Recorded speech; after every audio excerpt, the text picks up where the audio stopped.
সালাম আলাইকুম রহমতুল্লাহ। পবিত্র কোরআনে সূরা জারিয়াতের ৫৬ নম্বর আয়াতে আল্লাহ সুবহানাহু ওয়া তাআলা বলেছেন যে আমি জিন এবং ইনসান জাতিকে সৃষ্টি করেছি শুধুমাত্র আমার ইবাদতের জন্য। তো এই ইবাদত একমাত্র আমাদের কাজ। আমরা সৃষ্টি হয়েছি শুধুমাত্র ইবাদত করার জন্য। ইবাদত হলো আল্লাহর হুকুম এবং নিষেধ মেনে চলার নাম। আমরা যদি আল্লাহর হুকুম কি এবং আল্লাহর নিষেধ কি এটা না জেনে এই কাজ পালন করতে চাই, তাহলে অবশ্যই সে কাজ পাপের কাজ হবে। কারণ আল্লাহ সুবহানাহু ওয়া তাআলা নিজেই বলেছেন যে কোনো কাজ না বুঝে না জেনে পালন করতে যাবে না, এটাকে হারাম করা হয়েছে। তাহলে আমরা যদি ইবাদতের জন্য সৃষ্টি হয়ে থাকি, তাহলে ইবাদত কি সেইটা আমাদের আগে জানতে হবে, তারপরে ইবাদত করতে হবে। তো ইবাদতের মূলত প্রাথমিক একটা ধারণা আমি আপনাদের সকলকে দিতে চাই। কারণ শুরু থেকে শেষ পর্যন্ত ইবাদতের ধারণা দিতে গেলে অনেক লম্বা হয়ে যাবে, ধৈর্য থাকবে না এবং আপনারা মনেও রাখতে পারবেন না। অন্তত চলার মতো একটা ধারণা আমি দিতে চাই, যেখান থেকে আমরা এই ভয়াবহ অবস্থা থেকে অব্যাহতি পেতে পারি। সেটা হলো ইবাদত আল্লাহ অন্ধভাবে করতে নিষেধ করেছেন, হারাম করেছেন। সেই কথাটি যে সূরা বনী ইসরাইলের ৩৬ নম্বর আয়াত, সূরা বাকারার ১৭০ নম্বর আয়াত এবং সূরা আনামের ১১৬ নম্বর আয়াতে আল্লাহ সুবহানাহু ওয়া তাআলা এই না জেনে কোনো কিছু গ্রহণ করতে নিষেধ করেছেন। তাহলে আমরা প্রথমত সৃষ্টি হয়েছি শুধুমাত্র আল্লাহর ইবাদত করার জন্য। তাহলে আল্লাহ ইবাদত করতে হলে আল্লাহর ইবাদত জানতে হবে, জেনে তারপরে করতে বলেছে আল্লাহ। তাহলে আমরা আসুন একটু প্রাথমিক ধারণা নিই যে ইবাদত আসলে কয় রকম, কিভাবে করতে হবে, কোন কোন ইবাদত গুরুত্বপূর্ণ, এগুলো। মূলত ইবাদত প্রথমত দুই দুই ধরনের। ইবাদতের মধ্যে দুই জনের হক আছে, সেটা হলো আল্লাহর হক আছে এবং বান্দার হক আছে। ইবাদে হকুল্লাহ আরবিতে বলা হয়, এর অর্থ হলো আল্লাহর হক। ইবাদতের মধ্যে আল্লাহর হক আছে। আর দ্বিতীয়ত হলো হকুল ইবাদ, মানে বান্দার হক। তাহলে আল্লাহর হক কোনগুলো? আল্লাহর হক হলো যে আল্লাহ যে সমস্ত কাজ সরাসরি হুকুম করেছেন করতে, এর সাথে বান্দার সংশ্লিষ্টতা নাই, বান্দার কোনো ক্ষয়ক্ষতি হবে না। যদি এই ইবাদত না করি তাহলে বান্দার কোনো ক্ষতি নাই। এই রকম ইবাদতকে আল্লাহর হক বলা হয়েছে। এই ইবাদতের মধ্যে আল্লাহর হক আছে শুধুমাত্র, এখানে বান্দার কোনো হক নাই। যেমন কোনো লোক যদি নামাজ আদায় করে, তাহলে তার মধ্যে অন্য কোনো বান্দার সুবিধা বা অসুবিধা নাই, প্রত্যক্ষভাবে সুবিধা এবং অসুবিধা নাই, হক নাই। এই হক সম্পূর্ণরূপে আল্লাহর। কিন্তু কেউ যদি জাকাত না দেয়, তাহলে জাকাতের ওর টাকার মধ্যে কিন্তু গরিবের হক আছে। ওই লোক যদি জাকাত না দেয়, তাহলে গরিবের ওই টাকাটা সে মেরে খেলে, তার মানে গরিবের হক সে মেরে খাচ্ছে। এই রকম কিছু ইবাদত আছে শুধুমাত্র আল্লাহর হক আছে তার মধ্যে, আর কিছু ইবাদত আছে বান্দার হকও আছে তার মধ্যে।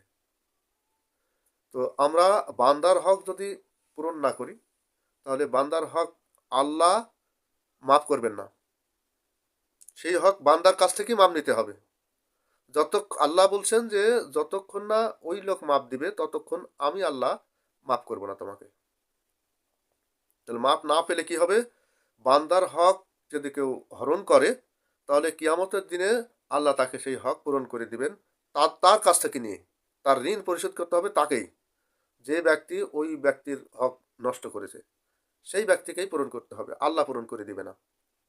অর্থাৎ সেই দিন তাকে বলা হবে যে ও দুনিয়ার বুকে তোমার এই হক নষ্ট করেছিল, এর বিনিময়ে তুমি আজকে কি নিবে? তখন সে বলবে, ওই কিয়ামতের দিনে তো একমাত্র সোয়াব ছাড়া আর কেউ কিচ্ছু চাবে না, ধন সম্পদ না, সোনা দানা না, কোনো কিছু না। তো সেই দিন সে বলবে যে আমি সোয়াব চাই। তাহলে ওই লোকের যে সোয়াব আছে সেই সোয়াবগুলো তাকে দেবে। যদি তাতেও সে সন্তুষ্ট না হয়, অর্থাৎ তার সোয়াবের পাল্লা ভারী না হয়, তাহলে তাকে বলবে এবার তুমি কি নিবে, ওর তো সোয়াব নাই। তখন সে বলবে যে আল্লাহ, তুমি আমার গুণাগুলোকে তার পাল্লায় দাও, যাতে আমার সোয়াবের পাল্লা ভারী হয়, গুনার পাল্লা কমে যায়। তখন আল্লাহ তাই করবে। তাহলে কত বড় ভয়াবহ এই হক নষ্ট করা কাজ, এটা আমাদের বুঝতে হবে। আল্লাহ রব্বুল আলামিন রহমানুর রাহিম।